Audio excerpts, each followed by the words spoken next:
Vamos então à lição de hoje, e na realidade também a de domingo passado. Vamos fazer aqui um resumo, mas antes eu quero conclamar os irmãos para que caminhem até o final da lição, estudando, participando das aulas, e mesmo quando você não puder vir, você tem a revista. Quem já tem a revista? Leia na sua casa, porque é um material precioso, de ensinamentos maravilhosos, evidentemente, de acordo com a Bíblia e também com a nossa declaração de fé das Assembleias de Deus do Brasil, que é o resumo doutrinário daquilo que nós cremos, a doutrina pentecostal. E a lição de hoje, especialmente, ela trata um pouco deste momento do Pentecoste, que é o momento do nascimento da igreja no dia de Pentecostes. E também destacar aqui que esta lição desse trimestre, nós vamos estudar sobre a igreja. Há pouco tempo atrás, nós estudamos aqui a igreja, o corpo de Cristo. Alguém deve lembrar que também estudamos sobre a igreja. Mas naquela ocasião, foi na perspectiva da teologia sistemática. O conceito de igreja, os seus propósitos, a missão da igreja, e, enfim, toda a perspectiva da teologia sistemática. Em outras palavras, o assunto sobre a igreja de forma sistematizada. Nós estudamos aqui a igreja, o corpo de Cristo. E nessa lição também estudaremos sobre a igreja, mas a perspectiva aqui, ela é teológica bíblica e não sistematizada, e colocando foco na igreja de Jerusalém como modelo para todos nós nos dias atuais.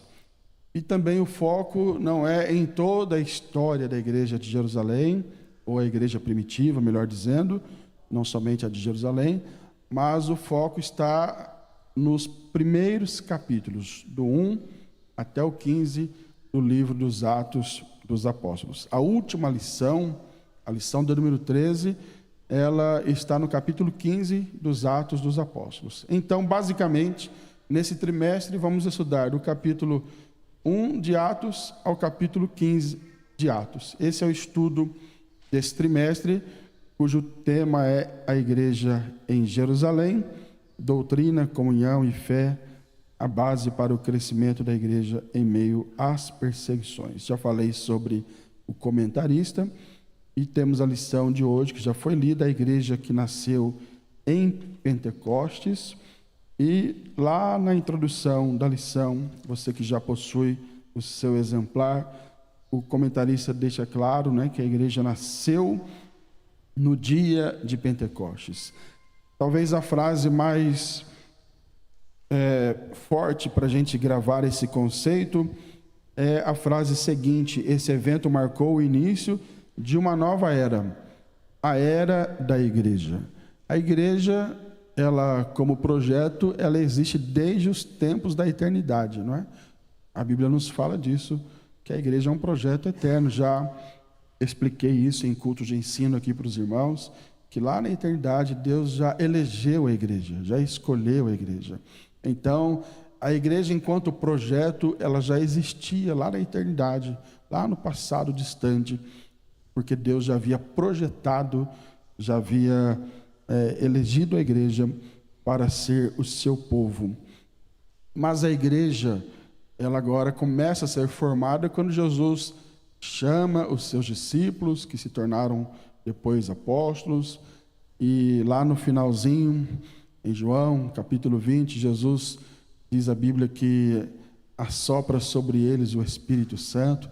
Então nós temos ali já a igreja em formação, a igreja já em atividades, porque Jesus no seu ministério, ele inclusive dá missão aos seus discípulos, chama depois 70, dá missão para eles, dá autoridade para eles curarem enfermos, expulsarem demônios, para eles pregarem o evangelho. Então a igreja já estava em formação. E nós vemos então a igreja lá no Calvário, sendo vitoriosa com a morte de Cristo e ressurreição, E nós vemos agora no livro dos Atos dos Apóstolos, de fato, a igreja sendo inaugurada. Esse nascimento aqui que o autor colocou é o nascimento de uma era da igreja, é a inauguração da igreja. Para a gente entender bem, vamos falar 2 exemplos aqui bem simples. Uma mulher grávida, a criança já existe, sim ou não? Ela apenas não veio para fora, para o mundo externo, mas a criança já existe. Então a igreja já existia. No dia de Pentecostes, é como se nascesse essa criança. Esse é um exemplo que eu quero deixar para os irmãos. Um outro exemplo, quem trabalha com empresa aqui, já foi ou é empresário, a pessoa começa as suas atividades e às vezes não está ainda legalizado, né? Não tem lá o registro, mas já está trabalhando, já está com as suas atividades, já existe de fato. Aí daqui a pouco ele vai lá no cartório, ele registra um documento e nasce então juridicamente aquela empresa. É um exemplo assim do nosso dia a dia para a gente entender que a igreja já existia, um projeto na eternidade com Jesus. A igreja já estava ali atuando com seus discípulos, seus apóstolos, e agora em Pentecostes, diria assim, nesse exemplo que eu dei, é o registro. Ela foi registrada, nasce ali a era da igreja. E o carimbo do registro foi a descida do Espírito Santo.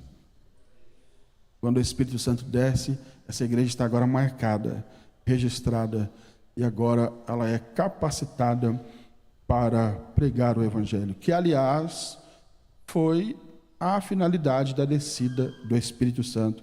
Eu não vou agora adiantar esse assunto para os irmãos. Então, na introdução, nós temos aqui o autor falando sobre o nascimento da igreja, da era da igreja, e o Pentecostes era uma das festas mais importantes dos judeus, e acontecia 50 dias depois da Páscoa. O foco aqui, irmãos, não está na festa de Pentecostes. Seria uma aula sobre as festas judaicas. Esse não é o foco da revista. Se você quiser aprender sobre as festas judaicas, aí você precisa pegar outro material. Nós não temos o foco dessa lição na festa de Pentecostes. Apenas todo mundo sabe, e o autor está lembrando, que foi no dia de Pentecostes, ou seja, no dia de uma festa judaica, que é a festa das semanas, a festa das colheitas, que acontece após a festa da Páscoa, 50 dias após Pentecostes, é 50. Então, 50 dias após a Páscoa, acontecia a festa de Pentecostes. E foi nesse dia, foi neste momento, foi nesta festa, neste período, que o Senhor, então, resolveu marcar a igreja, que inicialmente tinha, quem lembra o número de membros da igreja? Alguém pode me ajudar? 120? Amém, irmãos? Quase 120. A Bíblia diz quase 120. Quase 120. Pode ser 119, 118, mas para arredondar, quase 120 irmãos estavam ali aguardando a promessa. Se você olhar a carta de Paulo aos Coríntios, capítulo 15, Paulo fala que após a ressurreição, Cristo ele aparece para muitos irmãos, e ele aparece ali para mais de 500 irmãos.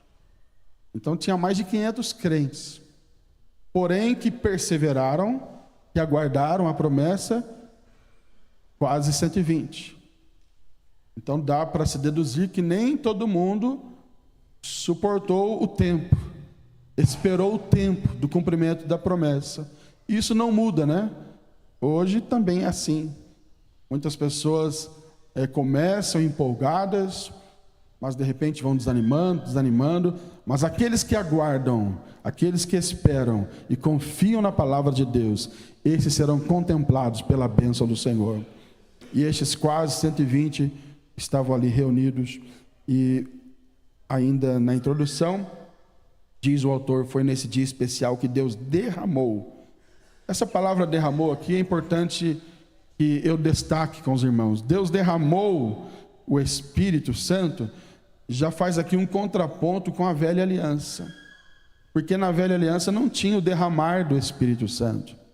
Na velha aliança tinha a ação do Espírito Santo, mas não dessa forma plena.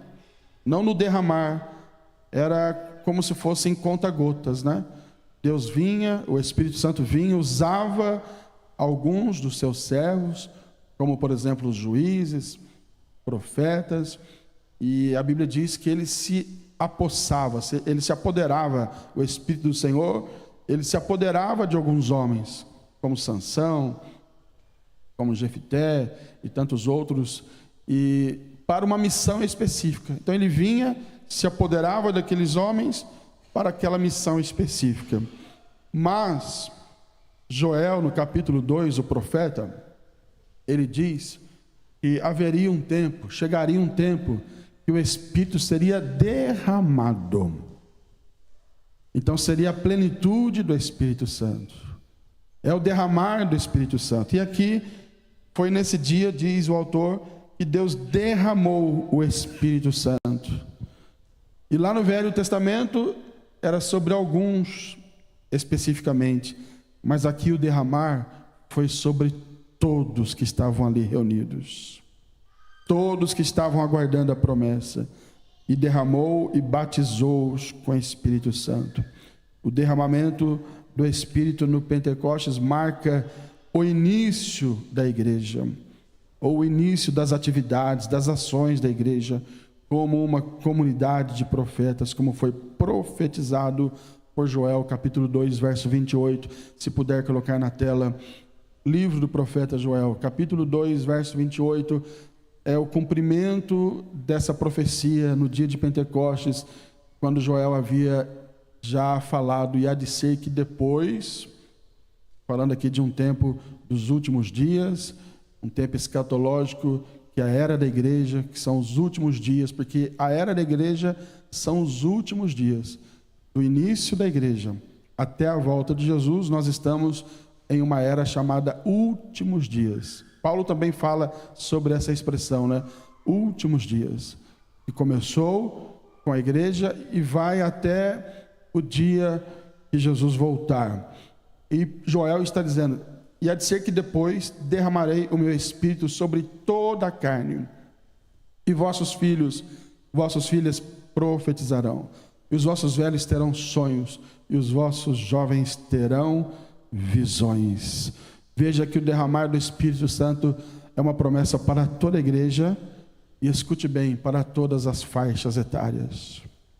E este Espírito Santo, ele continua com a igreja. Ele caminha com a igreja. É uma promessa para toda a igreja. Versículo 29 ainda diz: e também sobre os servos, sobre as servas, naqueles dias derramarei, olha o derramar aí, derramarei o meu Espírito. Quantos podem glorificar a Deus por essa promessa maravilhosa? Então marcou o início da igreja. E no livro de Atos, que foi escrito por Lucas, Lucas nos ensina que esse acontecimento tinha um significado especial para o fim dos tempos, pois já havia sido anunciado pelos profetas do Antigo Testamento. Além disso, o Pentecostes foi uma prova clara de que Jesus havia ressuscitado. O propósito desse derramamento do Espírito Santo, olha aqui, o propósito foi dar poder à igreja. Diga comigo: o propósito do derramamento do Espírito Santo é dar poder à igreja para, olha só, olha a finalidade, para o quê? Aqui vamos pensar um pouquinho. Propósito é dar poder para a igreja. Quem quer poder, diga amém. E no 24 da harpa, né? Poder, poder, poder pentecostal, ó, vem nos inflamar, também nos renovar. Agora, poder para quê? Aqui está dizendo poder para testemunhar de Cristo. Aqui é algo que a gente tem que considerar, ponderar, analisar. Não se engane achando que Pentecoste é o que você vê muitas vezes nas redes sociais e corre por aí. As redes sociais são uma bênção, mas também trouxeram muitas coisas ruins, porque vão olhar todos os pentecostais a partir do exemplo de alguns. Vão achar que toda igreja é do jeito que alguns se apresentam na internet. Pessoas que apenas fazem barulho, apenas pulação, apenas movimentos, e muitas vezes movimentos cuja finalidade é chamar a atenção para a pessoa, para aquele pregador, ou aquele cantor, aquele que está com o microfone na mão. Pessoas se auto-intitulando profetas na internet e revelando tanta coisa para tanta gente, e no finalzinho tem lá o número do Pix, né, para você mandar o Pix para ele, e usando este poder pentecostal em benefício próprio, para elevar o seu próprio nome. Mas não foi isso que a Bíblia ensinou, e não é isso que a Bíblia ensina. O poder pentecostal é para testemunhar dele. Ele é o foco. Jesus é o foco. Ele precisa aparecer. Uma igreja verdadeiramente pentecostal é uma igreja onde Cristo aparece, onde Cristo tem primazia. Se é só barulho, irmão, pode ser qualquer coisa.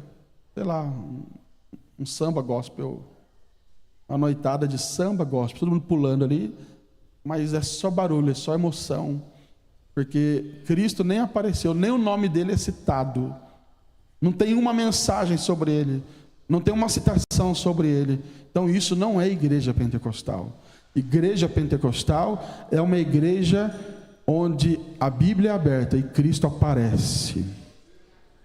Vou repetir: igreja pentecostal é uma igreja onde a Bíblia é aberta e Cristo aparece. Amém, irmãos? Bendito seja o nome do Senhor.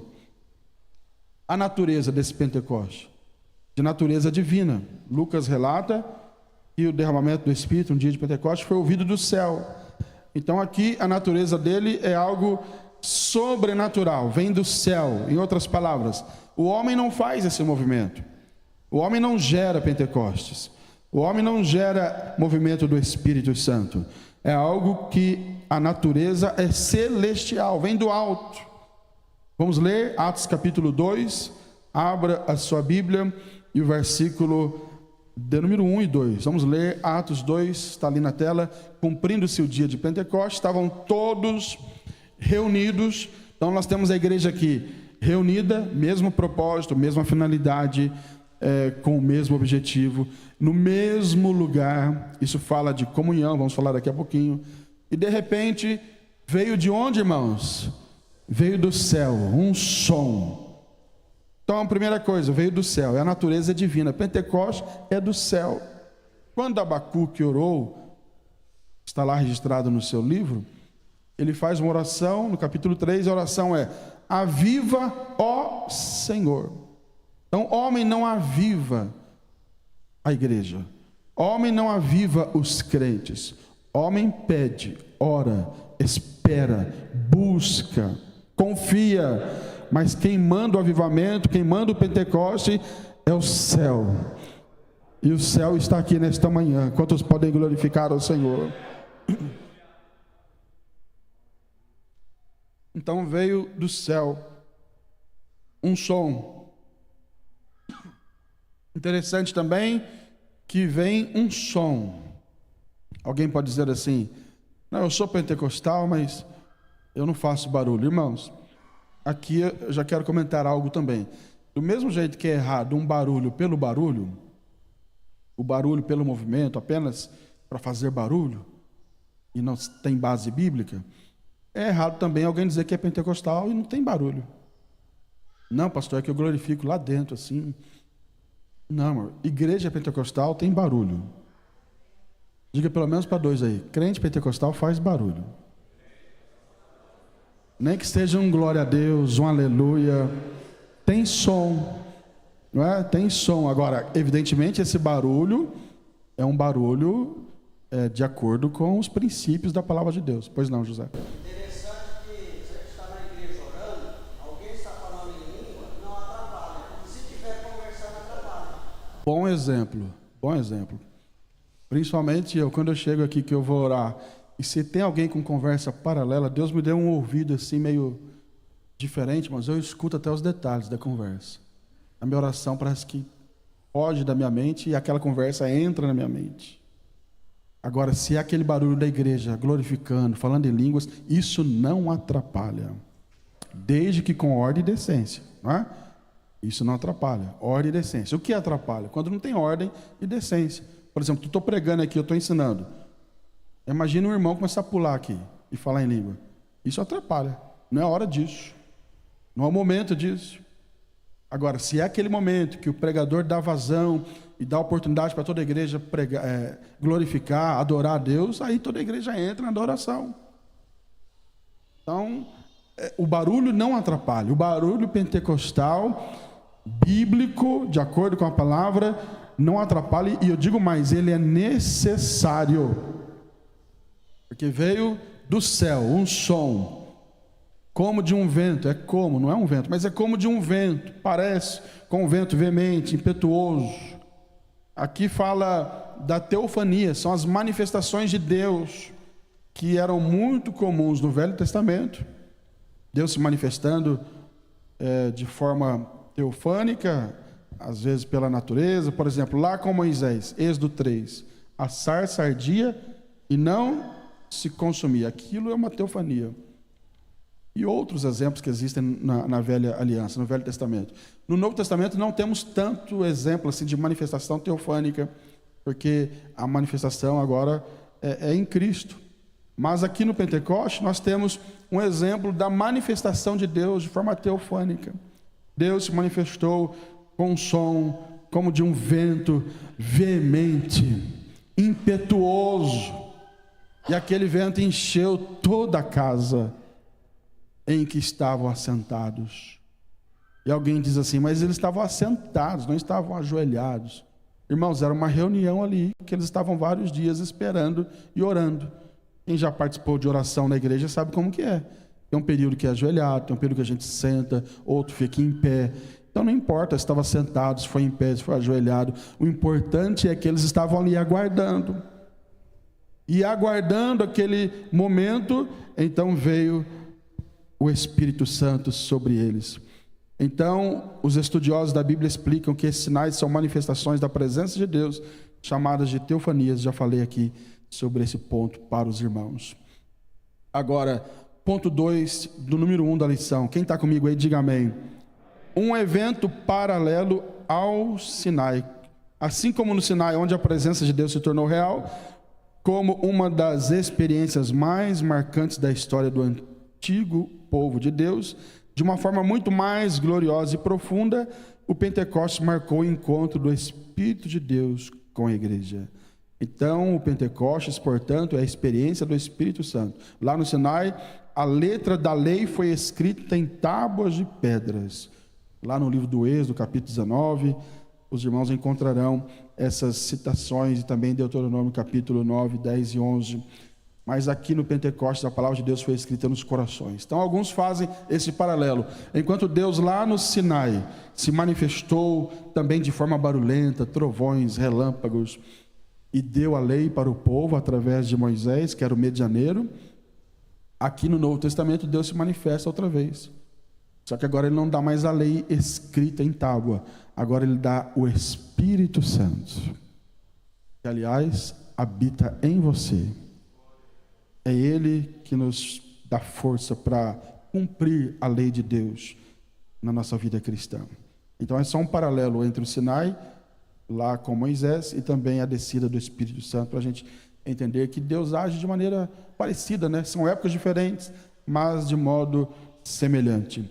Agora, uma outra natureza do Pentecostes ainda, é que ela é centrada em Cristo e nos tempos finais. Já até falei um pouquinho sobre isso, mas eu vou destacar outras coisas aqui. Na sua pregação, no dia de Pentecostes, Pedro deixou claro que esse evento estava totalmente ligado a Jesus.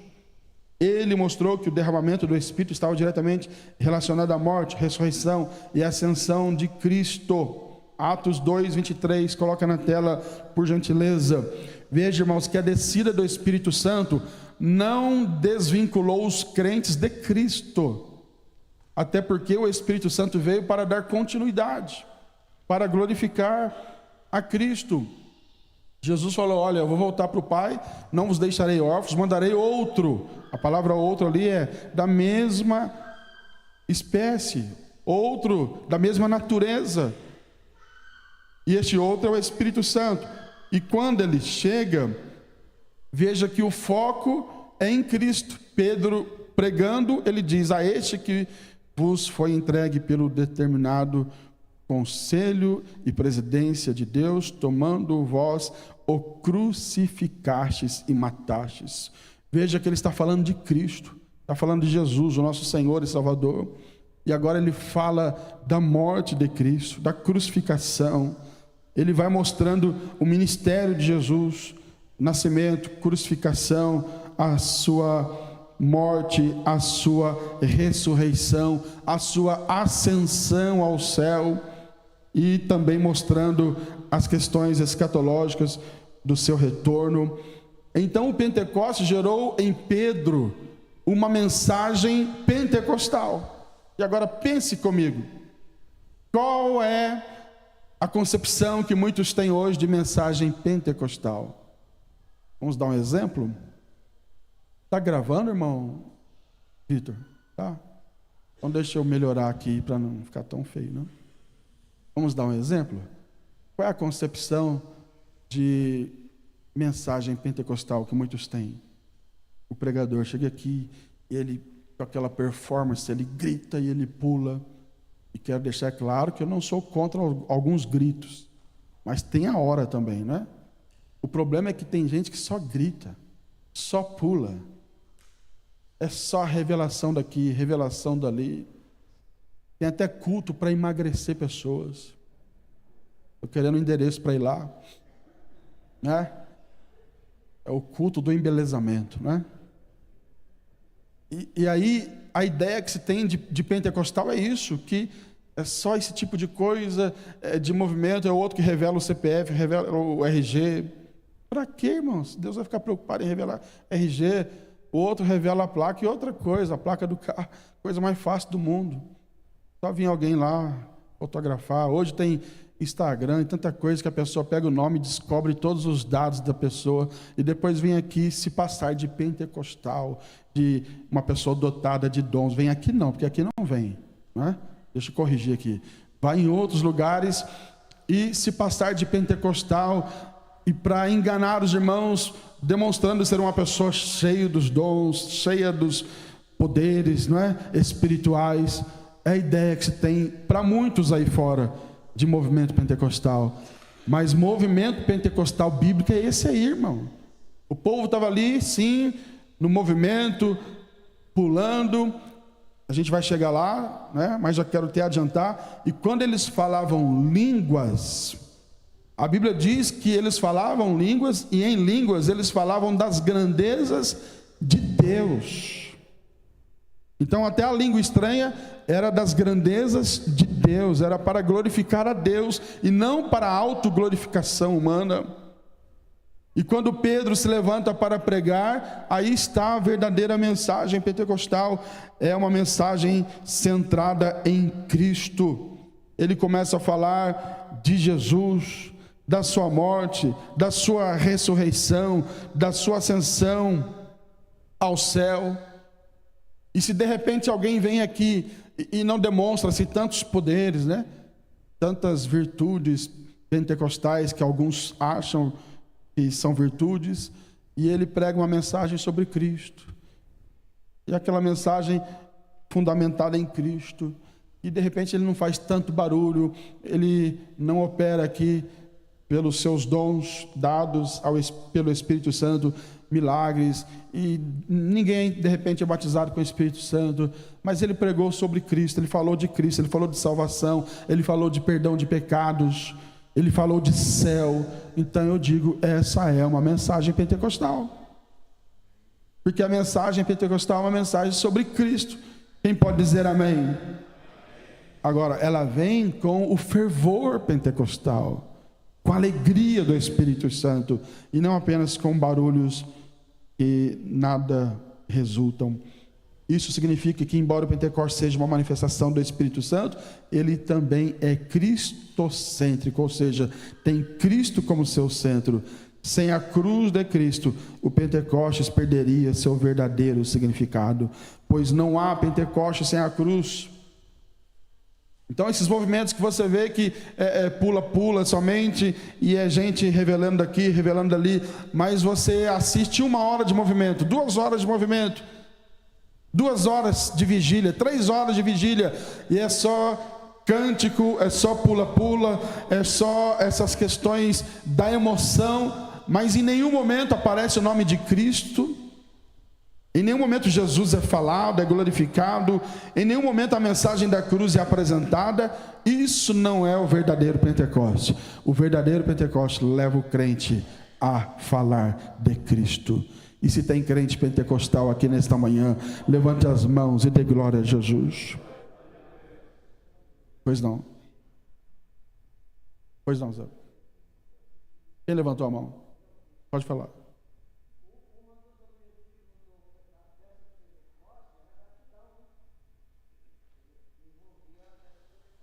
Exatamente, gratidão pelos frutos colhidos, né? Então tem a ver com o culto pentecostal, agradecer a Deus. Então, além disso, Pedro explicou que o Pentecostes foi o cumprimento da profecia de Joel. Olha que interessante, irmãos.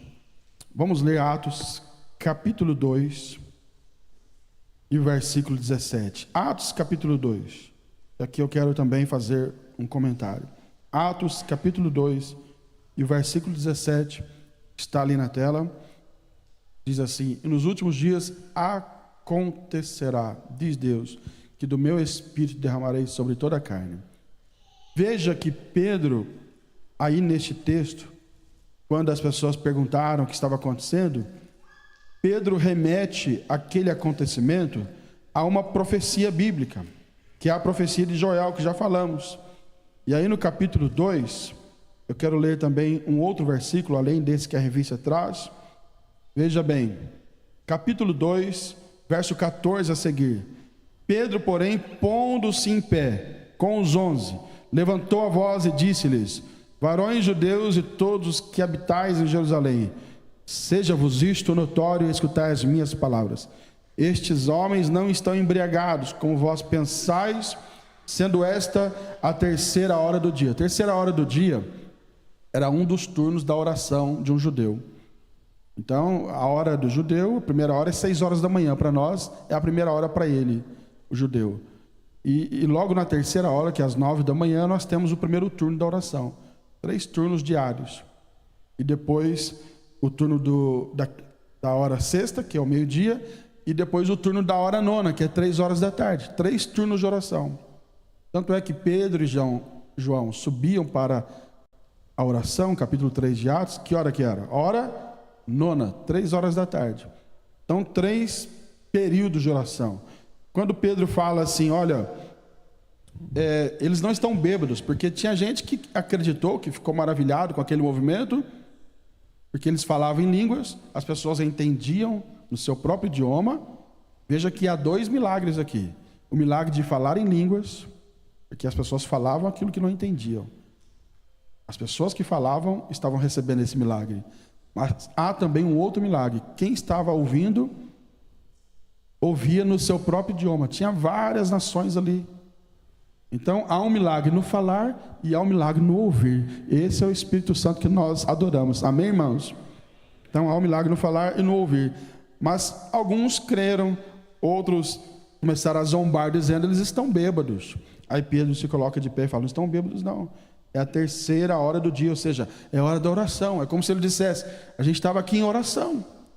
Isso que está acontecendo a 3ª hora do dia, porque a gente estava em oração. Mas isto, eu quero destacar o 16. Mas isto, olha para mim aqui um pouquinho. Pedro está dizendo o seguinte: mas isto, os crentes ali adorando, glorificando a Deus em línguas, sendo cheios do Espírito Santo. Aí Pedro aponta e diz: mas isto, este movimento, esse barulho, é o que foi dito pelo profeta Joel. Pastor, o que o senhor quer dizer? Movimento, diga comigo, movimento pentecostal, barulho, tem que estar em harmonia com o que está dito na palavra de Deus. Quem pode dizer amém? Pedro faz esse link. Ele pega o movimento E ele linka o movimento com a Bíblia. Está dizendo o seguinte, ó, isto aí é o que está dito.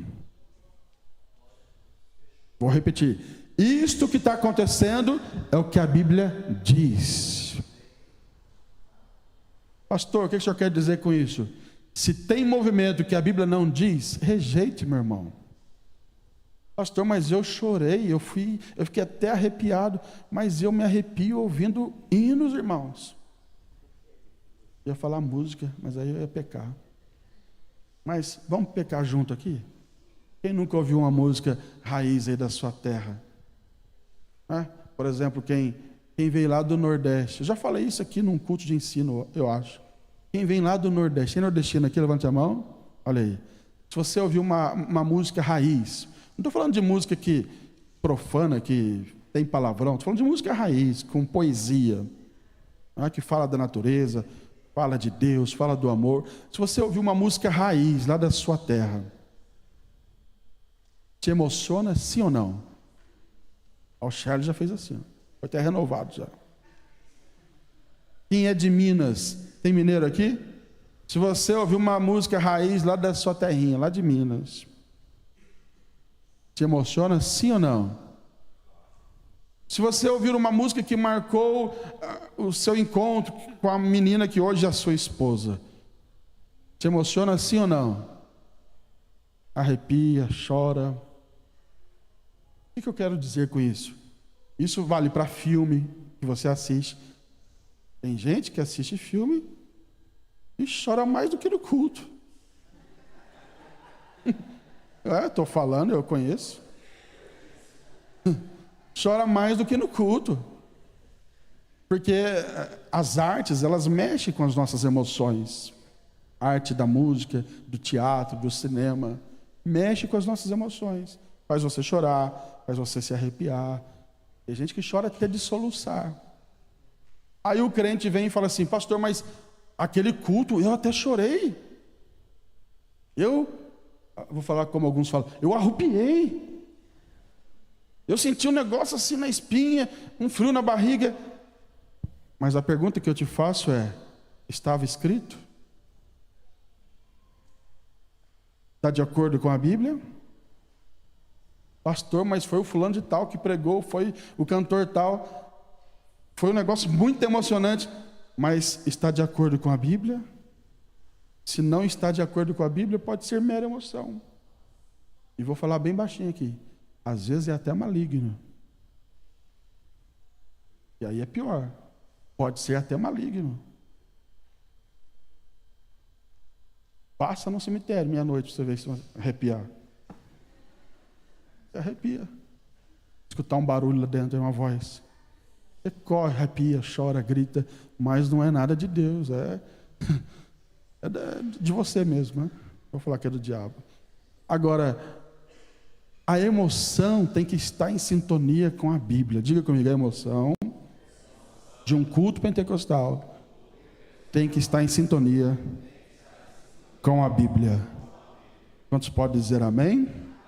Então essa é a natureza do Pentecoste bíblico. Agora e o propósito dele? O propósito é promover a verdadeira adoração.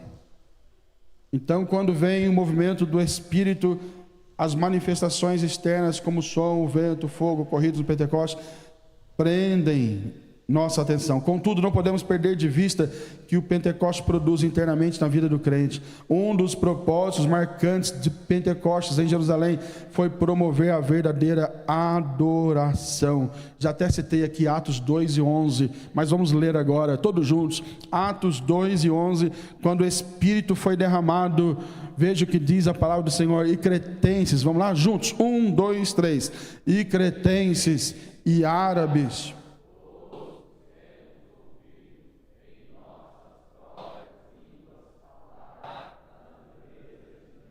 Pentecostes direciona o que nós estamos fazendo para a grandeza de Deus. Ele deve ser glorificado para todos sempre. Quantos podem dizer amém? Então eles estavam magnificando, glorificando a Deus. E mais ainda, um outro propósito, dá poder para testemunhar. Isso Jesus já havia prometido, Atos 1:8, bem conhecido. Mas recebereis a virtude do Espírito Santo que há de vir sobre vós, e ser-me-eis testemunhas, tanto em Jerusalém, como em toda a Judéia, Samaria, até os confins da terra. Olha aí o propósito do Pentecoste. O propósito da descida, do batismo com o Espírito Santo.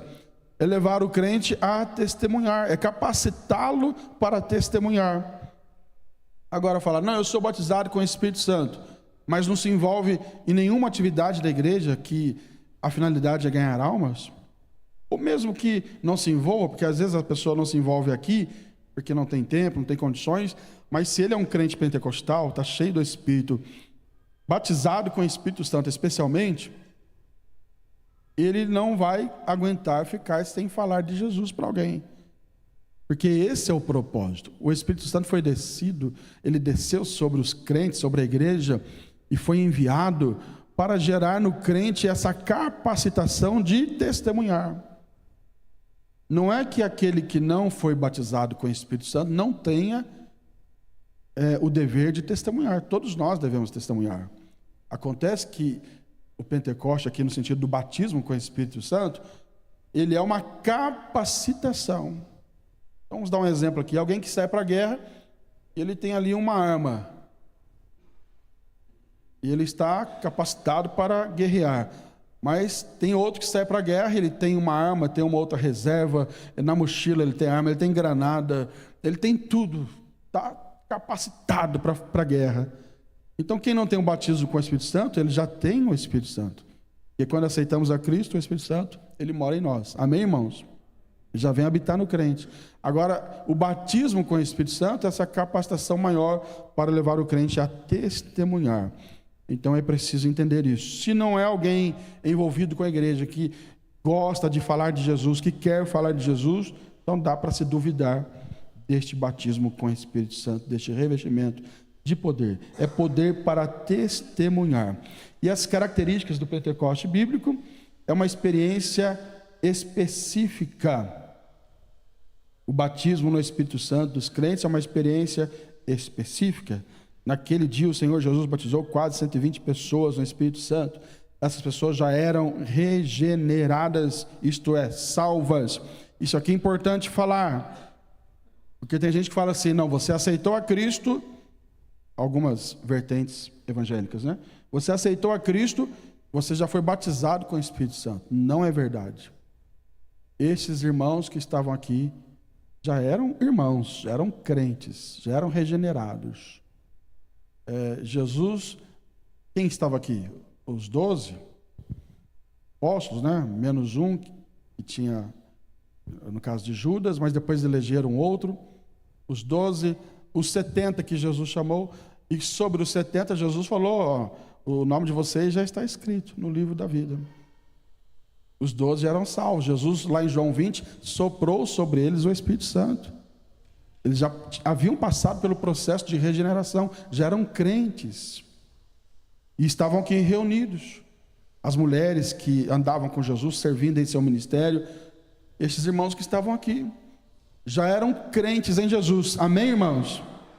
E agora receberam o batismo com o Espírito Santo. Então, é uma experiência específica e subsequente ao ato da conversão. Conversão e regeneração é uma coisa. Você aceita Cristo, o Espírito Santo vem habitar em você, você é regenerado, você é justificado, você é santificado posicionalmente e depois tem um processo de santificação. Isso é no ato da conversão. Você é adotado, passa a ser filho de Deus. Isso é uma experiência. Agora, após a conversão, tem essa experiência específica que é o batismo com o Espírito Santo, que pode acontecer logo após a pessoa aceitar Jesus. Já vi isso. A pessoa aceitar a Cristo. Alguém já viu isso? Vários irmãos já viram, né? A pessoa aceita Jesus, naquele mesmo dia Jesus batiza. Pode? Pode. Não é comum, mas pode acontecer. Porque ela já aceitou a Cristo. E, subsequentemente, de forma específica, de forma apartada da conversão, ela recebe essa segunda bênção. Nós chamamos na teologia de segunda bênção. A primeira bênção é a bênção da salvação. E essa é a segunda bênção. E para quem é a segunda bênção, pastor? Para todos os crentes. Jesus pode batizar aqui agora com o Espírito Santo. Ah, não, eu vou esperar o próximo congresso, quando o pastor chamar lá na frente. Não, é claro, Jesus batiza no congresso também, porque os crentes estão predispostos a isso. Mas Jesus pode batizar aqui agora. Quem crê que ele pode batizar com o Espírito Santo numa escola dominical, num ensaio de jovens, numa reunião familiar, Jesus pode batizar com o Espírito Santo. Pois não, João?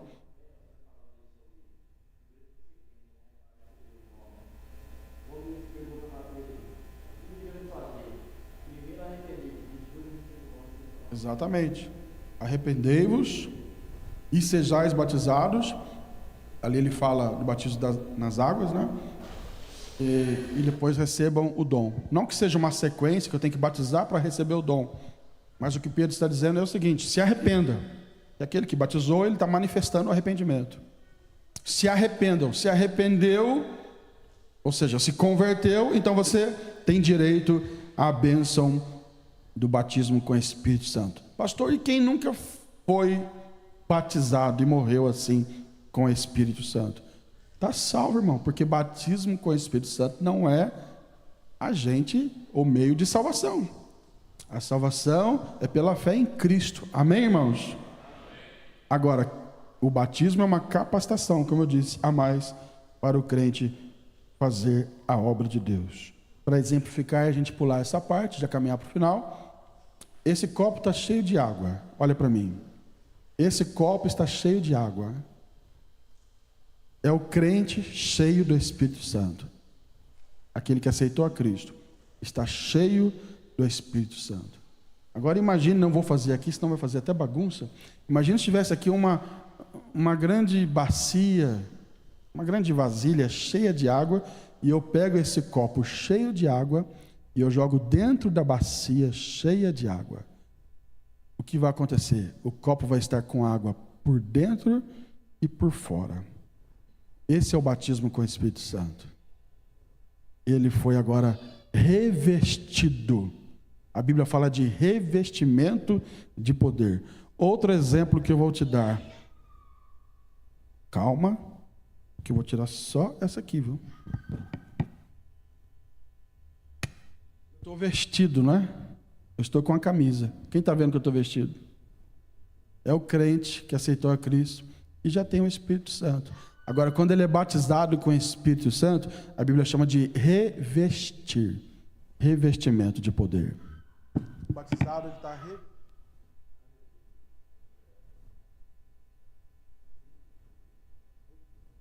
assim que a Bíblia ensina. Então o crente já tem o Espírito, mas quando ele é batizado, ele é revestido de poder. Quem quer esse revestimento, glorifique ao Senhor. Bendito seja o nome do Senhor. Então, uma experiência muito definida e ela é contínua também. Eu fui batizado e aí para. Não, tem que seguir buscando renovação espiritual.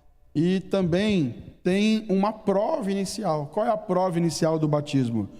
O número 3, o tópico 3 diz: as línguas estranhas.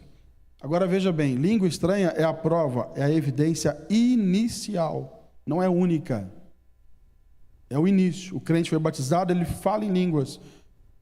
Línguas que o Espírito Santo concede. Que não se aprende em escola de teologia, escola dominical e nenhuma outra escola. É o Espírito Santo que concede. Você também não entende. Mas é uma oração que você faz, que edifica você mesmo. E Deus entende o que você está falando. Isso é traduzido no céu. E confunde o inimigo. Porque o inimigo também não entende. Quando eu oro em português, ele entende. Mas orar em línguas confunde o inimigo. Só o céu entende. Aleluia. Só o céu entende. Lá na sua casa, quando você está orando. E às vezes não precisa fazer aquele barulhão, né? Você está ali quietinho orando. E de repente você começa a falar em línguas. É o clamor da sua alma. É o pedido da sua alma, que às vezes o seu esposo não pode ouvir, a sua esposa não pode ouvir, os seus filhos não podem ouvir, mas o Espírito, ele interpreta. Deus escuta perfeitamente, Ele entende, e este Deus está aqui nesta manhã. Quantos podem glorificar o nome dEle? Mas é uma evidência inicial, e continuam as evidências, as provas. O crente passa a amar mais, porque o amor de Deus é derramado no coração dele. O crente agora começa a desenvolver com mais facilidade o fruto do Espírito e as suas virtudes: paz, longanimidade, perseverança, bondade, amor, tanta coisa que está lá em Gálatas. O crente começa a ter mais facilidade para gerar. Quem está comigo entendendo, diga glória a Deus. Aí Jesus sela essa igreja, Jesus derrama o Espírito Santo sobre esta igreja. E agora, no dia de Pentecostes, quando Pedro se levanta, começa a pregar sobre Cristo, a Bíblia diz que a multidão, alguns deles compungiram-se em seus corações. A expressão compungir é sentir dor, aflição, ficar incomodados. O que a gente faz? Aí Pedro vem com a palavra que alguém já citou: arrependei-vos e sejais batizados e recebereis também este dom. E quantas pessoas se converteram? Quase 3.000 almas. E essas pessoas foram batizadas nas águas. Alguém pode dizer, mas aonde batizou? Irmão, só lê a Bíblia, só lê geografia bíblica, só lê a história de Jerusalém. Vou dar só um exemplo: tanque de Betesda. Eram 2 tanques na realidade. Só ali já dava para batizar. A nossa igreja do Belém batiza, em todos os batismos que faz, em cada batismo, 2.000, 2.500, 2.800. Então tinha 12 apóstolos ali. Tinha o tanque de Betesda, por exemplo. Tinha outros tanques, outras piscinas em Jerusalém. Lugar não faltava. Os historiadores dizem que havia mais opção de batismo naqueles dias do que há hoje em Jerusalém. Então tinha mais opção antes do que hoje. Então foram batizadas nas águas, porque alguns criticam o batismo, e tem gente pregando por aí que não tem que batizar. Mas já é a próxima lição, porque a igreja foi batizada com o Espírito Santo e batizada também nas águas, e se tornou a igreja de Jerusalém um modelo. Um modelo para quem? Para todos nós, que é a lição de número 2, porque em Atos 2:42 diz que eles perseveravam na doutrina, ou seja, no ensinamento dos apóstolos, na comunhão, no partir do pão, nas orações. A igreja de Jerusalém, já estou na lição 2, tá? Como igreja mãe, tornou-se exemplo para as demais, um modelo a ser seguido por todas as igrejas verdadeiramente bíblicas. A pergunta que eu faço é: a igreja de Jerusalém, a igreja mãe, era perfeita, sim ou não? Claro que não. Igreja perfeita é só no céu. Mas ela era um modelo. E por que ela era um modelo? Porque ela foi a primeira. E Deus estabeleceu ali um padrão que deve ser obedecido na medida das situações culturais e locais, mas existe um padrão doutrinário que deve ser obedecido, um padrão de comunhão, um padrão de resolução de problemas, como a igreja tratou os seus problemas. Tudo isso nós temos na igreja em Jerusalém. Atos 2, 37 e 47 já é a lição de hoje, que é a lição de número 2. A igreja mãe, estou na introdução da revista, da lição 2, torna-se modelo para as demais igrejas que foram implantadas. Porque é de Jerusalém que partem as decisões que buscam, por exemplo, disciplinar e padronizar determinadas práticas cristãs. É bom lembrar e falar isso aqui: igreja não é casa da mãe Joana. Igreja tem padrão, igreja tem modelo a ser seguido. Então, o que nós estamos aprendendo aqui é que Jerusalém foi a igreja mãe, e que a partir dela, o exemplo dela serviu para disciplinar, para padronizar as práticas cristãs. Em outras palavras, você e eu, nós não servimos a Deus do jeito que a gente quer. A gente serve a Deus de um jeito que foi padronizado pela palavra de Deus através das ações da igreja em Jerusalém. E no tópico 1 diz: uma igreja com sólidos alicerces. Número 1, uma igreja com fundamento doutrinário. A igreja de Jerusalém era uma igreja bem doutrinada. Lucas diz que antes de ascender aos céus, Cristo deu mandamentos pelo Espírito Santo aos apóstolos que escolhera. Atos capítulo 1, verso 2, vamos ler esse texto para ficar mais clara a nossa fala. Até ao dia em que foi recebida em cima, depois de ter dado mandamentos pelo Espírito Santo aos apóstolos que escolhera. Veja, irmãos, que haviam mandamentos, haviam orientações, e esses mandamentos dados por Jesus, por Cristo, eles deveriam ser agora replicados, reproduzidos pelos apóstolos para os novos crentes que estavam se convertendo lá em Jerusalém. Por isso que a Bíblia diz em Atos 2:42, e perseveravam na doutrina dos apóstolos. Aqui eu quero comentar algo com os irmãos. A igreja verdadeiramente pentecostal, bíblica, ela tem doutrina, ela tem ensinamento. E doutrina aqui é ensinamento. Vamos ler Mateus. Aliás, vamos ler Marcos primeiro, lá da grande comissão. Marcos 16:15. Veja o que diz a Bíblia. Marcos 16:15. E disse-lhes: ide por todo o mundo. Faça o quê? Pregai. Diga comigo, pregar. A missão da igreja é pregar. Diga bem forte, a missão da igreja é pregar. Veja que aqui nós temos uma coluna, vamos dizer assim, um ponto, uma coluna desse mandamento: pregar. Sai na rua falar que Jesus salva, Jesus liberta, Jesus tem um plano de salvação para cada ser humano. E pregar para quem? Para todo mundo. Pregar o evangelho em todo mundo, todo o cosmos, e para toda a criatura, não há exceção. Pregar para todos. Agora vamos para Mateus, capítulo 28, verso 19. Vejamos também depois o 20. Diz assim: portanto, ide, ensinai. Diga comigo, a missão da igreja é também discipular. Porque lá ele fala pregar, aqui ele fala ensinar, ou em algumas versões, discipular. Ensinai todas as nações. Aí manda batizar, batizando-as em nome do Pai, do Filho e do Espírito Santo. Verso 20. Ó, ensinar de novo. Ensinando-as a guardar todas as coisas que eu vos tenho mandado. Olhe para mim que eu já estou terminando. Quem está me entendendo, diga amém. Olha, uma igreja pentecostal genuinamente bíblica, com alicerce sólido. Ela prega, ela ensina, que é o discipulado. Mas ela avança no ensino, ela ensina todas as coisas.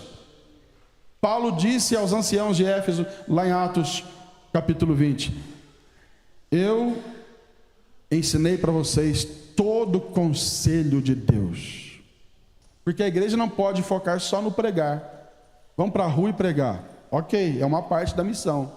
A igreja não pode focar só no discipular. Agora vamos discipular. Ok, é uma parte da missão. A igreja tem que pregar, a igreja tem que discipular um novo crente para batizar, mas a igreja tem que ensinar todas as coisas. O que são essas todas as coisas? É doutrina, teologia. O problema é que tem igreja que está até fazendo muito movimento, ajuntando muita gente, mas os crentes não sabem nada de doutrina. Não aprendem nada, ficam naqueles rudimentos. Olha o que diz Hebreus capítulo 6, verso 1. O escritor aos Hebreus diz assim, Hebreus 6, pelo que deixando os rudimentos da doutrina de Cristo. O que é rudimento, irmãos? O que é rudimento? É aquilo que é basilar, que é inicial, que é fundamental.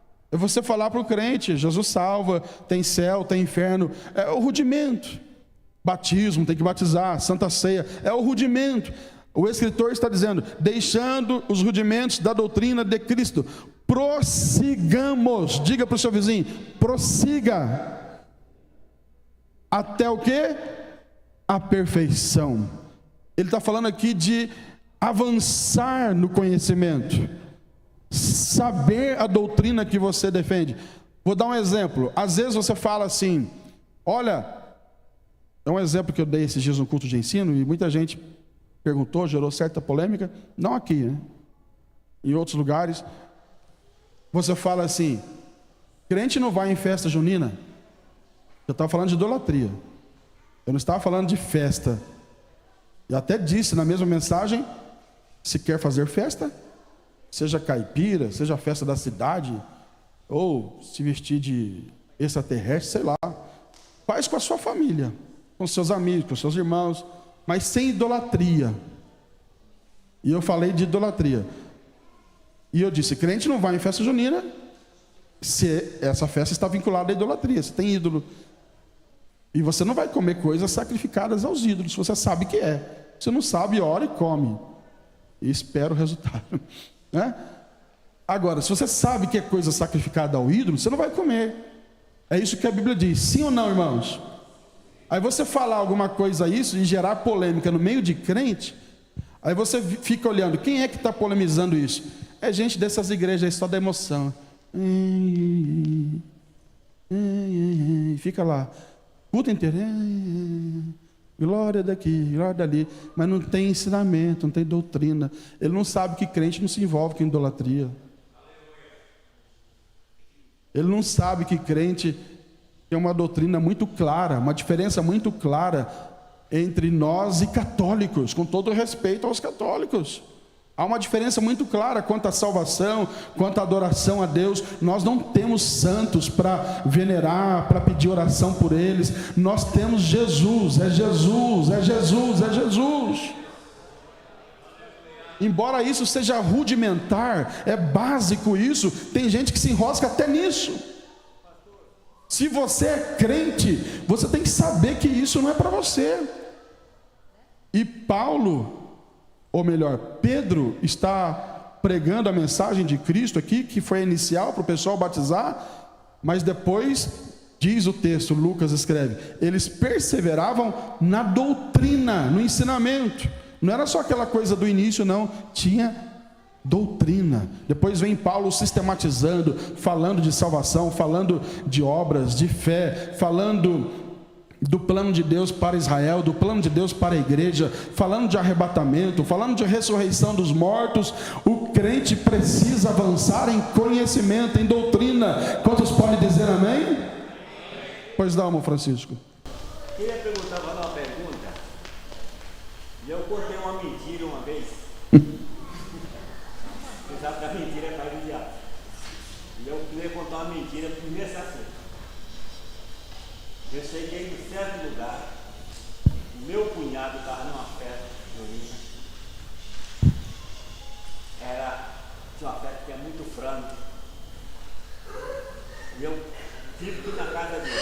Lá nesse lugar onde ele estava, eu tive que encontrar com ele. Chegou ali, ele estava numa mesa. Era mesa repleta de frango, de que arrematar assim. E eu com batata, como não tinha nem jantado. E ele chamou eu para sentar na mesa para jantar com ele, e eu contei uma mentira. Falei que eu queria que já tinha jantado.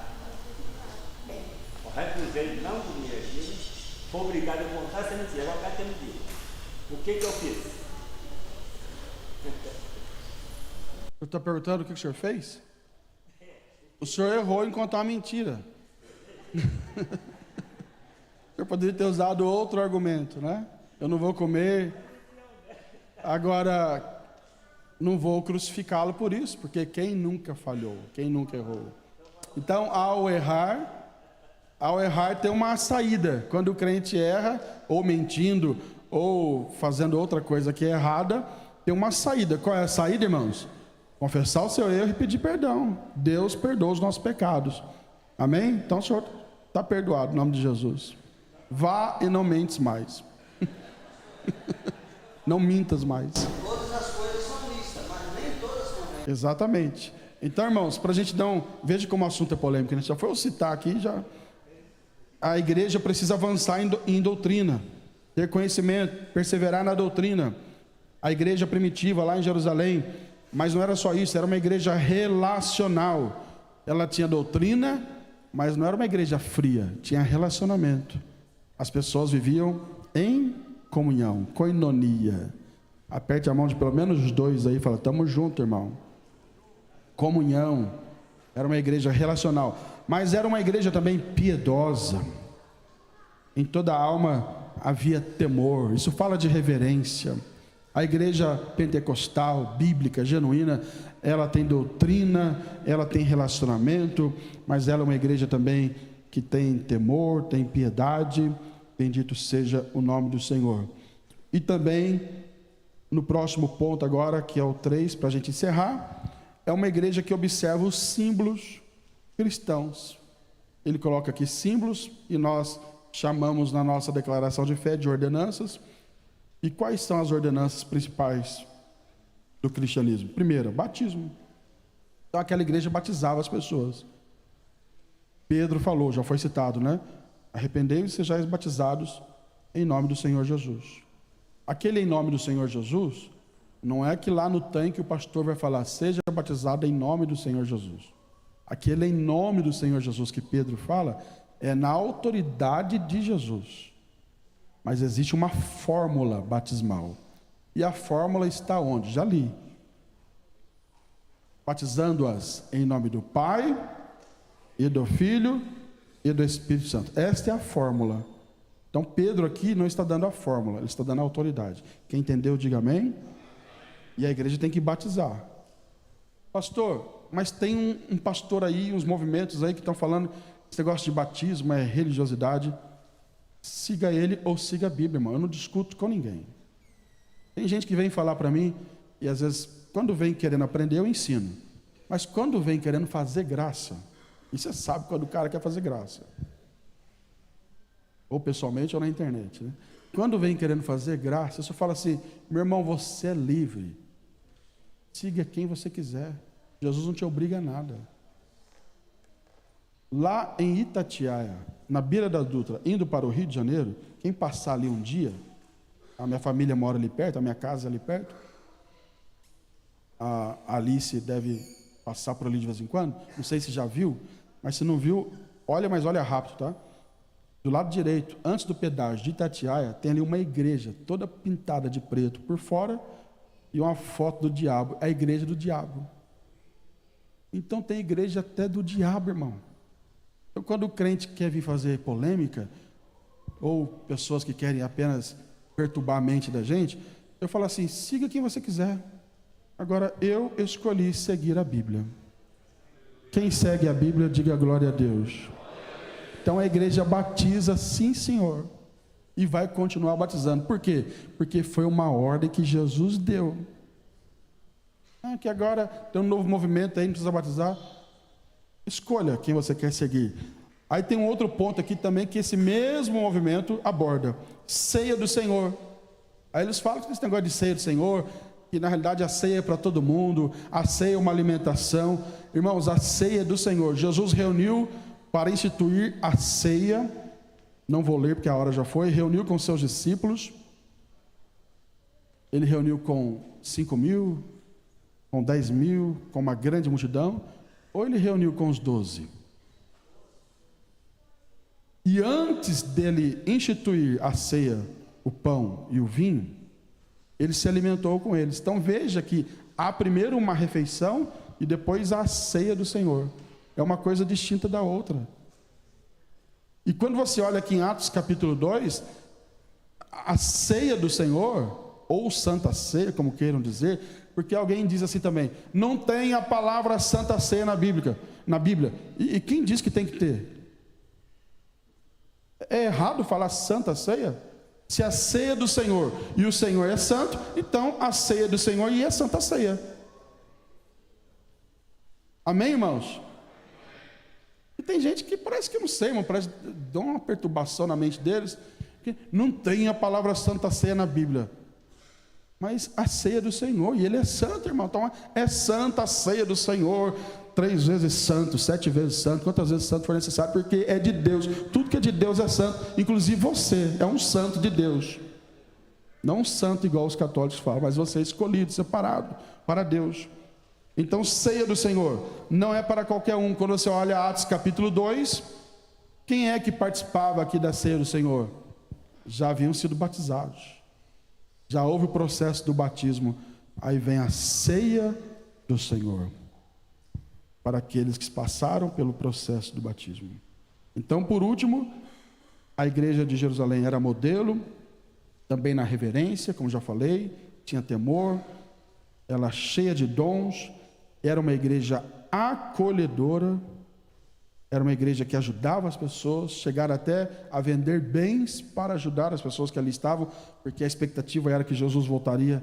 Logo se reuniram ali e o Espírito Santo tocou em alguns que deram ofertas, deram seus bens, venderam, como o caso de Barnabé e outros, e uma igreja que atendia a necessidade das pessoas. E por último, uma igreja que louvava a Deus.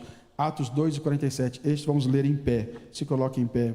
Veja o que diz a palavra de Deus em Atos capítulo 2, versículo 47. E louvando a Deus, e caindo na graça de todo o povo, e todos os dias. Então olha só, a igreja era cheia do Espírito, a igreja vivia na doutrina dos apóstolos, perseverava, a igreja tinha comunhão, tinha batismo, tinha ceia do Senhor, e a igreja tinha louvor, louvava a Deus. Onde estão os crentes cheios de Deus, cheios do Espírito Santo?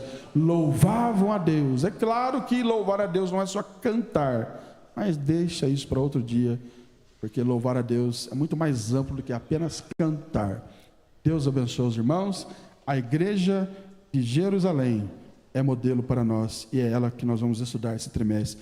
Quem entendeu até aqui a lição 1 e 2, diga amém. Este é o ano da ação, pregamos a salvação, acolhemos com amor, integramos